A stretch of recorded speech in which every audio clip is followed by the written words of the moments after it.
All right, good morning, Canyons. We doing all right? You know, I've been gone the last couple weeks. It's just good to be home, right? It's just good to be back with every one of you. And thank you to Max and Kobe for kind of filling in the pulpit the last couple weeks. But like I said, I'm back and I'm ready to go. So you guys ready? All right.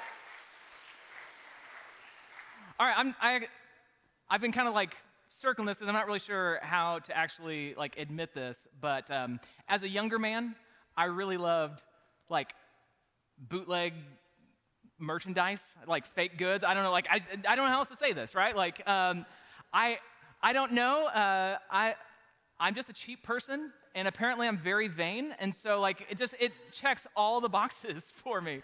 Like the idea that buying something that's a knockoff is a form of theft didn't really like hit me until much later in life. Still trying to work through that. And here's the other side. It's like I don't really dabble much in the luxury space, in part because I've never made luxury wages. And so I'm never really sure like how things should have looked. Like I spent a summer in the Philippines and I came back with like all these watches that said Rolex, but looked a lot like Casios, you know what I'm talking about? I bought a pair of like Air Force Ones that kind of looked like Spirit Airlines, like post-bankruptcy, like not good.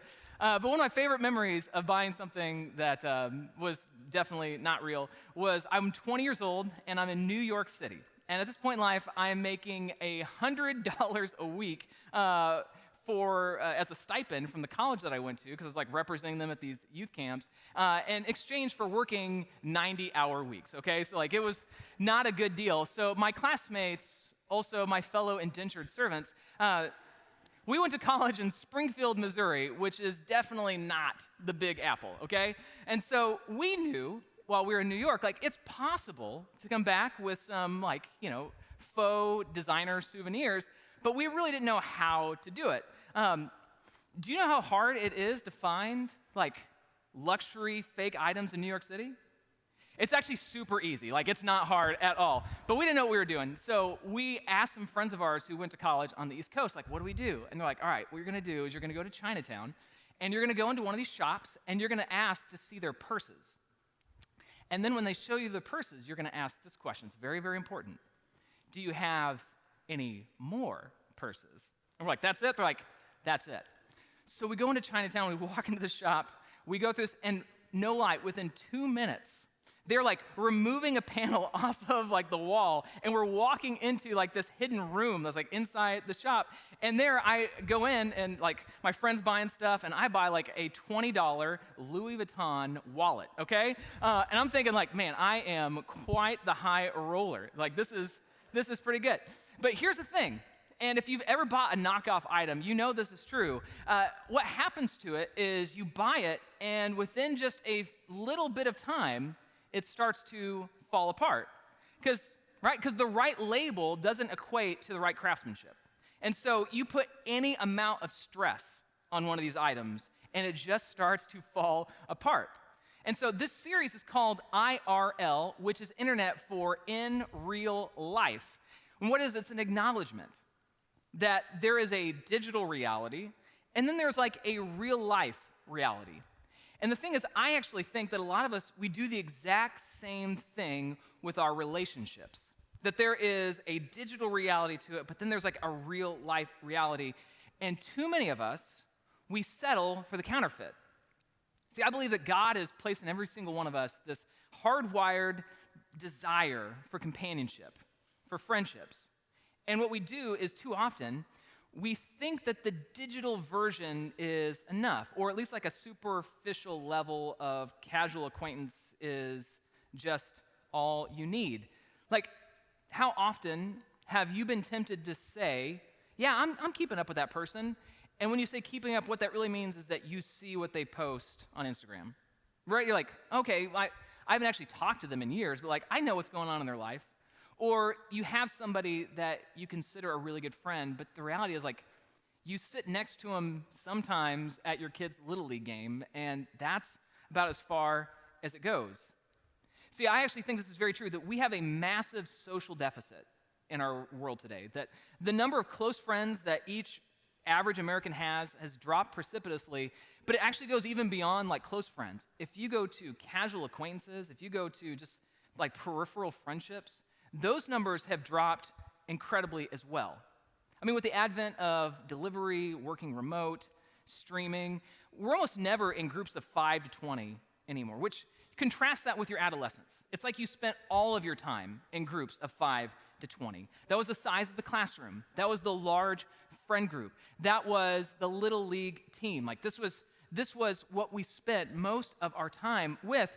And the reality is, like, we don't really get into groups of that size that often anymore. And what we've done is we're seeing a generation of people, a society, that have looked around and said, you know what? I think the counterfeit is good enough. But just like a fake wallet, a superficial relationship, it might look good on the surface, but it's only when things are easy. The moment you apply any amount of stress, it's a medical diagnosis, it's a financial collapse, a crisis with your kids, it all falls apart. And when it falls apart, you're left in the sense of like, I am all alone, and here's the reality. Isolation is terminal. Isolation is terminal. When you are completely by your own, things start to fall apart. You cannot survive the crushing weight of this world with a counterfeit community. Now, the early Christians in the ancient city of Galatia, which is in modern-day Turkey, they understood this. Because people who started following Jesus, they couldn't settle for an artificial community. In fact, following Jesus in the first century, it usually meant that you're going to lose your family, you might lose your job, you're going to lose your friends, possibly your spouse. And so for so many of the early Christians, the community that they found in the church was a lifeline that kept them afloat. It was what gave them the courage and the stability amongst all sorts of immense challenges. Like, it's hard for us to really appreciate the sacrifice that the earliest Christians made to follow Jesus. See, what they did is they heard the gospel. It's this beautiful concept that God became man and he lives among us, that he dies for our sins, that he comes back from the dead and now is promising us eternal life. And this is the most captivating and most beautiful thought that so many of them had ever confronted before. And even though it meant losing income, family, possibly their futures, they said, man, this is what I want. See, people gave up everything to follow Jesus. And in the process, what they did is they invited all of the emotions, the hardships that you can imagine. They lost relationships with their moms and dads, sometimes their spouses, their children. They were called fools. They were beaten. And sometimes their homes were vandalized. Then other times, other people tried to come in and take advantage of them. And the thing is, like, yes, Jesus was their source of hope and purpose, but they also still struggle with all the things that we struggle with: depression, anxiety, guilt, doubt. And so the question that we should ask, like, whenever we read through the New Testament, especially some of these early letters written to the church, is like, well, how did they survive? Like, through that kind of immense pressure and challenge, like, how did the church make it out of the first century and into this behemoth of a movement that it is even today? Like, how did they survive? Well, it was through the band of brothers. It was through the sisterhood of others who had tasted and seen that the Lord is good and said, this is my hope. Like, how did the early church make it out of the first century? When empires tried to crush them and other religions tried to choke them out, it was through the power of relationships. See, 2,000 years ago, they didn't have all the research that we have, but it's obvious now that the strategy that God gave to them, it still produces fruit today. Like, it still is good for us, that it's a proven strategy to how to handle some of our biggest challenges. Like, when life gets tough, our bodies usually want to slip into either fight or flight. But research shows that when you're surrounded by other people, it literally alters your physiology. In fact, relationships, they'll act as a stress buffer.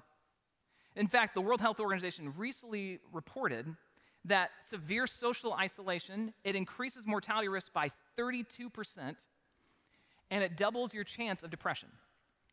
And getting out of isolation and getting around real community, like authentic relationships, not just the false, I see it on Instagram, or we keep in touch when we pass by each other in the grocery store, but real relationships, it lowers those likelihoods significantly. See, the early church, they were able to endure and absorb the pain of persecution. Why? Because of the relationships that they formed. The Roman Empire was trying to crush them, but they survived. Not just physically, but they survived emotionally, they survived spiritually. Because when someone started to bleed, the church did not run away from them, they ran to them. Effectively, the church became somewhat of a hospital. But here's the problem. The enemy knows exactly how powerful authentic community can be. And because of that, he knows that when we're deeply connected with other people, that we're more resilient. And so if he can't crush the church from the outside with persecution, he'll try and rot it away from the inside through a counterfeit. See, in Galatia, the counterfeit, it was a community that was based on performance. See, there was this idea that these false teachers had come in and said, if you just act the right way, if you meet all the requirements, if you follow the right rules, then, hey, you're going to be a great Christian. And what happened is it was really easy for some of these people to follow, but it was really hard for others. And so the consequence was you had this caste system of haves and have-nots. And people that were in power and in positions of influence, they presented themselves like they had everything together. And in the process, they kept in subjugation all of these other people who just felt like they couldn't keep it going. And see, when the game is rigged against you, you'll naturally want to cheat. And you're going to want to fake it. The way this looked 2,000 years ago was you had a community where they went from brutal honesty, where there were no secrets between each other, to one of hey, well, let's pretend and let's act like things are going great, even though things are really hard. And of course, we do the same thing today, right? How many times has somebody asked you, how you doing? And the truth is, things are terrible. But what do you respond with? Great, fine, things are going well. And why do we do that? Because we don't want to look like we're needy. We don't want to look like we're deficient in any way. And so what do? Well, we put on a mask, we play the game, we isolate. But here's the problem. Isolation is terminal. When you allow yourself to slip back into these old habits of I don't need any other person, you set yourself up for disaster. And so what the Apostle Paul, who writes a letter to this church in Galatia, sees is that this counterfeit community is destroying the Galatians. And they need to get back to real life together. And so what he does is he writes chapter 6 of his letter to the church in Galatia of what relationship should look like in the real life.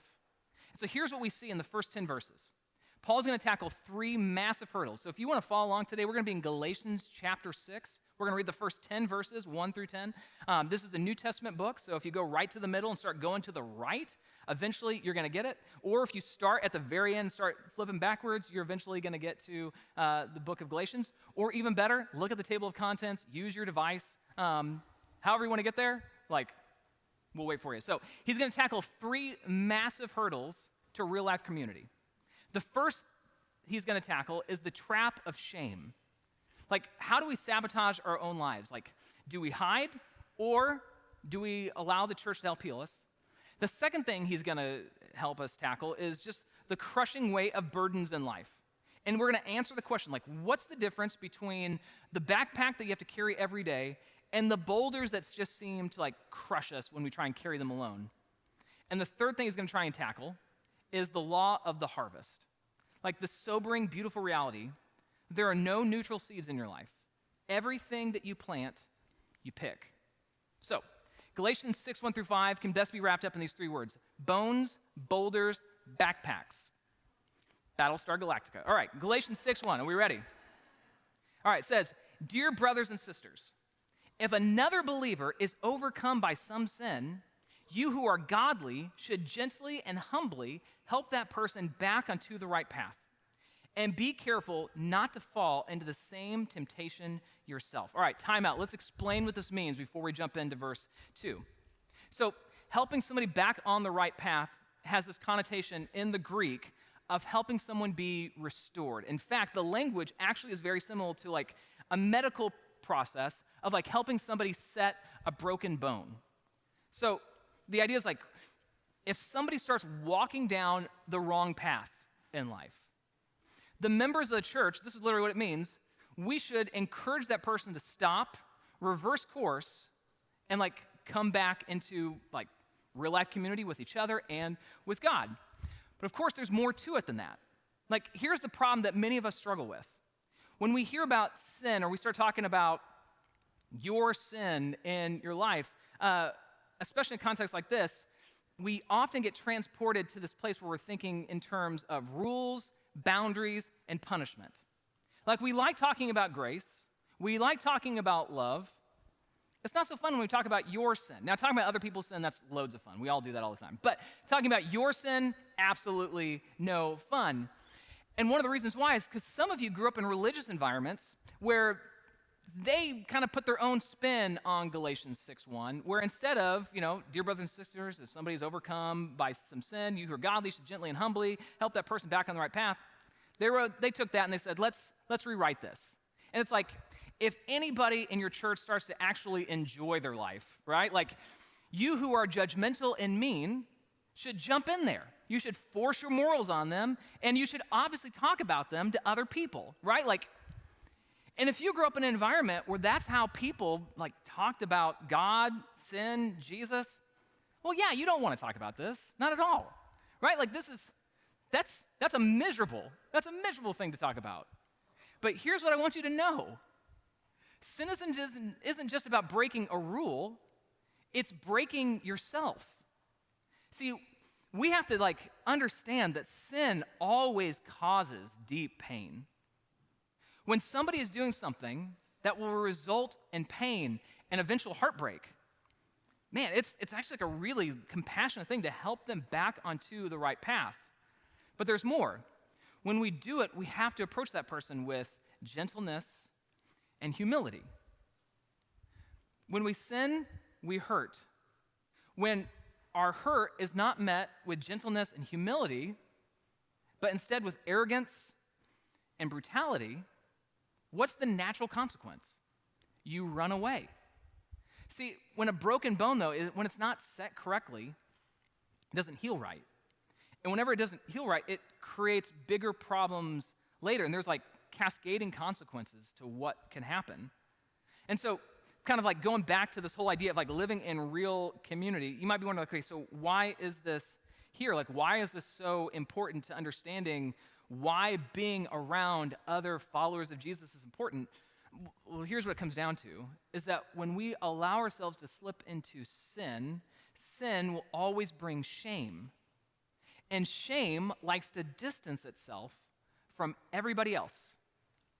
And so if you were to allow sin just run rampant within the church, people will probably still show up. We see this happen all the time. People will still come, they'll still be they'll sing songs, all that kind of stuff. But here's what happens, is you have a lot of relationally distant people who are in a lot of pain. And everybody's gonna be grimacing. But when they're asked how they're doing, they're still gonna say, great, right? And it's just gonna be so pained in the process. And so the encouragement is that those of us who are following Jesus, when we see somebody who's getting overtaken by their sin, or in other words, accidentally caught up in sin, we need to help them find healing. It's kind of like setting a bone. But then you get to verses 2 through 5. And so here's what this says. It says, you want to share each other's burdens, and in this way, obey the law of Christ. If you think you're too important to help someone, you're only fooling yourself. You're not that important. Pay careful attention to your own work, for then you will get the satisfaction of a job well done, and you won't need to compare yourself to anyone else. For we are each responsible for our own conduct. So this is the verses about the boulder and the backpack. It's in verse 2, we're actually told we're to share in each other's burdens. And if you're paying attention, reading this along with me, in verse 5 you see we're each responsible for our own conduct. And you might just be wondering, okay, well, how do these two things actually work?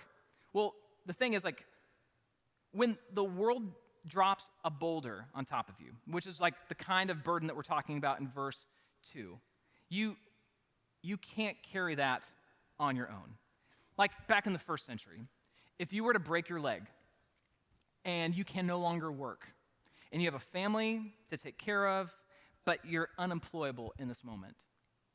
That is a burden you can't carry. That's like trying to pick up a boulder on your own. Or if you start following Jesus and your husband's like, I don't want anything to do with this, and he disowns you and he leaves you, and it's the first century and you're a woman and you can't get a job, that is a boulder that is too heavy to carry on your own. You need other people. Or when you have a child who breaks your heart and like runs away and says all sorts of things in the process, that is a boulder that is too heavy to carry on your own. And so what we're being encouraged to understand here in Galatians chapter 6 is that Christian community needs to help you carry that weight. And here's the truth: when it comes to those boulders that just seem to crush you in the process, shared weight is survivable weight. Shared weight is survivable weight. Like, you can do a lot when you have other people who are like there alongside you. And so, if this is true, why don't we actually ask for help? Well, if you look at verse 3, it actually says, if you think you're too important to help someone, you're only fooling yourself. And what he's implying here is that the reason why we often don't ask for help is because this little word, pride, that when we allowed pride to take over, it keeps us from admitting that we're being crushed. And pride keeps us from stepping in to help others. It's kind of like if you were to go to the gym, okay? And let's just pretend that your max is like 200 pounds, but you're like, you know what, I'm gonna try and do 300 today. If you don't have spotters, you're going to die, right? Like it's gonna crush you. When it's like coming down on your windpipe, you're gonna be like squealing, you're gonna be looking for help, and that's why you need people in your life to help you lift that back up. And the thing is, like, what Paul is saying is the boulder is that crushing weight you cannot carry on your own. You need someone to help you lift that. And I've watched this happen so many times where somebody in our church goes through something like the loss of a spouse. And what will happen is by the time I actually call them, I find out that 3 to 4 people from their group have already been over to their home. They're helping them like troubleshoot things like meals, grocery shopping, sometimes just there to like sit in their presence while they cry. Like, what you see is that when the church is at its best, people say, you know, I'm doing okay right now, and so I can be there when the crushing weight of somebody else's burdens comes down, and they help them carry that. See, when somebody lives in isolation, though, when those boulders start to fall down, there's nothing they can do. They're stuck. But when the church is at its best, we help shoulder the weight. But it's not just that kind of burden in Galatians chapter 6. It said in verse 5 that each person is responsible for their own conduct. Well, what that means is, in fact, like if you go back to the original language, the idea is that kind of like a soldier has like a backpack, or like a foreigner would like travel through a region with a knapsack. Like, the connotation here is that as followers of Jesus, we have to recognize there are certain burdens that a person cannot carry, but for a lot of life, in order for this to work, in order for everybody to be at their healthiest, so they can actually care for somebody when the burdens come crashing down, you've got to have some self-responsibility. It's like if you can work, you got to work. If you can take care of your family, take care of your family. Like if you can, take care of some of the issues in your own life, take care of those so that when you are needed to help somebody who's under the crushing weight of a burden that is just too big for them to handle, you are ready to go. Okay, so you hear all this, and I'm just going to tell you right now, this is all leading to me saying you need to sign up to be part of a group. And some of you are thinking, yeah, but it still sounds largely optional, because we've been focusing a lot on the emergency sides of like why relationships are important. Because I'm talking about burdens that are going to crush you, and talking about like when you're going off, like doing the wrong thing, somebody come and correcting. Those sound great, but it's kind of like a break glass in case of an emergency type thing. And it feels a little bit like life insurance, right? Like I pay $500 a year for some term life insurance, and I hope that my family never needs to use it. And if I really wanted to, I could just roll the dice and not have it. And if I'm healthy, by the time I get to 60, like it wouldn't have made any difference. And some of you, you're like, well, that sounds kind of like why groups are needed. And things are going great in my life. And so why would I actually jump in and kind of surround myself with all these people? Because, carrying other people's burdens, correcting other people in their sin, like that sounds like the kind of stuff I don't want to invite into my life. And so, like, why do I actually need this? But the thing is, like, there's so much more to relationships and community than just even being there in those worst moments for other people. See, groups can feel like, man, if things go wrong in my life, yeah, I'll jump into one, but I don't think I really need it. But that short sells what's at stake. See, you need a group, not just for those emergencies, but for your everyday soul. In fact, here's what's at stake in Galatians chapter 6, starting in verse 7. It says, "Don't be misled. You cannot mock the justice of God. You will always harvest what you plant.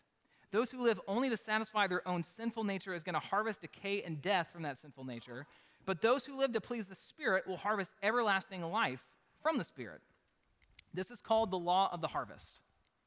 The seeds you plant are responsible for the harvest that you get." This isn't like rocket science, right? You plant watermelons, you get watermelons. You plant dandelions, you're going to get dandelions. And Paul says that if you plant to, in his words, your sinful nature, you're going to harvest decay. And in the context that we're talking about, sinful nature isn't just about breaking rules, okay? This isn't just about those rules and boundaries and all that kind of stuff. It's pride. It's self-centeredness. See, if you plant a life of isolation, pride, faking it, you will eventually harvest burnout, loneliness. But if you plant like being vulnerable with other people, stepping into the mess of other people's lives, you will reap endurance, and maybe just as importantly, the community that you need for when the boulders hit you. Like, here's the principle you need to understand. You plant what you pick. What you plant, you pick. But Paul knows that stepping into other people's lives, he knows, like, hey, that's exhausting. So what he does, he gives us a promise in verse 9. He says, let's not get tired of doing what is good. At just the right time, we're going to reap a harvest of blessing if we don't give up. Getting involved in other people's lives, it's not convenient. It's tiring. Sometimes it feels like you're planting seeds, nothing's growing. But when you make those small, incremental deposits, day after day, year after year, I can promise you, you can't help but harvest something good eventually. What you plant, you pick. There are no neutral seeds in the kingdom of God. When you make those deposits, eventually it grows into something else. And here's the thing, is that the way that God defines what a harvest is, it might not always fit the paradigm that we think, that sometimes he works in ways that are just so much better or so much bigger, or he's thinking more long-term than you're thinking. Like, we have a good friend here at our church. We have a missionary that we support in the Philippines named Jordan Isley. And he's over there to work at a Christian university, training pastors and other missionaries who go into Southeast Asia. But on the side, he's also one of the elders at his church. And so he and I were talking. He wasn't the lead pastor. He was one of the elders. And just kind of due to some of the immense challenges that they have as a church, they had to hold their final service and close it down. And in some ways, there was all these questions of like, were all these years of preaching and caring for people and offerings and small groups and childcare and kids ministry, all these things, was it all in vain? But God's harvest doesn't always look the way that we expect it to. See, because that church is closing down, what happened is two of their Filipino pastors were then immediately contacted by other churches that were in some more remote provinces that have harder times filling some of their leadership needs. And what we see is that God's taking the DNA of one church and he's moving it to another place. And now, like, there's a whole group of people in another, like, area of the country that's being encouraged and growing, and they're seeing, like, people's lives changed. And all because they weren't deficient. They weren't lazy. They weren't negligent. They continued to plant seeds even when it looked like the harvest wasn't coming, because there are no neutral seeds. What you plant, you pick. And the truth is, this is how our lives work as well. See, the law of the harvest shows there are no wasted seeds. When you plant to the Spirit, when you invest in people, God guarantees there will be a harvest. It may be hard, you might even be tired, but don't give up. And hear me on this. The opposite is also true. If you choose isolation, if you choose to plant seeds that only gratify your own schedule, your own pride, the harvest will come for that as well. Like if you wake up one day and the world is falling apart, only to realize that you never planted seeds for relationships, that you're going to want somebody to help you shoulder that boulder. When you get to the very end of the chapter, here's what you're not the chapter, but our passage for today. In verse 10, it says this: "Therefore, whenever we have the opportunity, we should do good to everyone, especially those in the family of faith." And why do we do this? Why do we step into the mess of other people's lives? Because this is exactly what Jesus did for us. See, when we were being crushed by the boulder of our sin and the curse of the law, Jesus didn't just stay isolated in heaven. He steps out of perfection and into our mess, and he gives us salvation. See, the cross is the ultimate blueprint for burden bearing. Jesus, he is like that ultimate spotter. He sets our broken bones. He carries the boulders that we could never lift. And because of his grace, we're now adopted into his family. See, Paul calls the church like the family of faith. And we said it earlier, it's kind of like a hospital. But here's the reality. You show up to a hospital, by and large, the doctors don't leave the hospital to go do surgery in the parking lot. That you have to get admitted. You have to get in. And see, too many of us, what we're relying on is the counterfeit form of relationships. We think, man, I'm connected, I just show up. But our day-to-day lives are just spent in isolation. And God's plan for you is to move out of the counterfeit, out of the fake, and into the real. To get out of the parking lot and get into the hospital. See, today is the very first day to sign up for our fall groups. And groups, I think, are actually the absolute best way to grow in your faith. It's stepping into an authentic community where you're going to learn more about Jesus, and you're going to have people in your life who actually care about you, and you're going to be ready when life throws a boulder. And just, this isn't a lifetime commitment. It's a short-term sprint. Our commitment is actually August 23rd to November 21st. Some groups, they meet weekly. Others meet every other week. So find a day, find a frequency that works for you. If you need childcare, some of our groups actually take care of that as well. In fact, I want to invite you, you can get distracted. Grab the menu that's inside your program and kind of flip through and just find a group that you think will work for you. And here's the other thing. I want to ask, if you're a group leader in this room right now, if you're in the room, you're going to lead a group this semester, I want you to stand to your feet. I'm one of them as well. If you're leading a group, just stand to your feet for a second. Perfect, excellent, yeah? Give up for them. Stay standing, stay standing, stay standing. So here's the reason I have you stand, because I want everybody right now, look around, look at the people who are standing right now, find somebody like, you know what, I think I could learn with them, and then after the service, find them and sign up for their group. I don't want you to reach the fall and thinking, man, I just let that slip completely by. You guys can sit down now. But I want you guys to think right now you're kind of at the triage desk. And there's 3 really easy ways to sign up. You can either sign up on your connection card. So right there in the middle of your program is that, third of a piece of paper. And on the back side it says, sign me up for a group. And you can sign up for a group right then and there. Just drop in the bucket in a little bit when we pass that around. You can also sign up online at canionschurchsd.com/groups. Or you can always sign up in person. In the lobby to the right as you're leaving, we have a couple tables with places to sign up even today. So don't let this fall pass without signing up. In fact, some of our groups are going to fill up really fast. And once they reach a certain amount of people, we have to shut them down. And so don't lose the opportunity. Sign up today for it. But let's take a step back for a second, because I want to pray for you. I want to pray that maybe today sparks something, that you feel like you've been living in isolation, and you've been wondering, how do I get myself out of that? Because it's not always as easy as okay, yeah, just go make friends. Yeah, if it was that easy, I would have done it already. So sometimes you need You need God's power to give you opportunity. Sometimes you need God's opportunities. Sometimes you just need some motivation. And so I want to pray for you in that. Some of you might be going through a time right now where it feels like you're getting crushed by a boulder, and you're like, I wish I had somebody to help me shoulder this, but I just don't. That's what the church is for. And I want to pray for you as well. It's what Christ came to do. That maybe you have been in this place where things are going great, and God's blessings in your life wasn't just for your benefit, but so that you could extend the arm and the hand and the shoulder for someone else.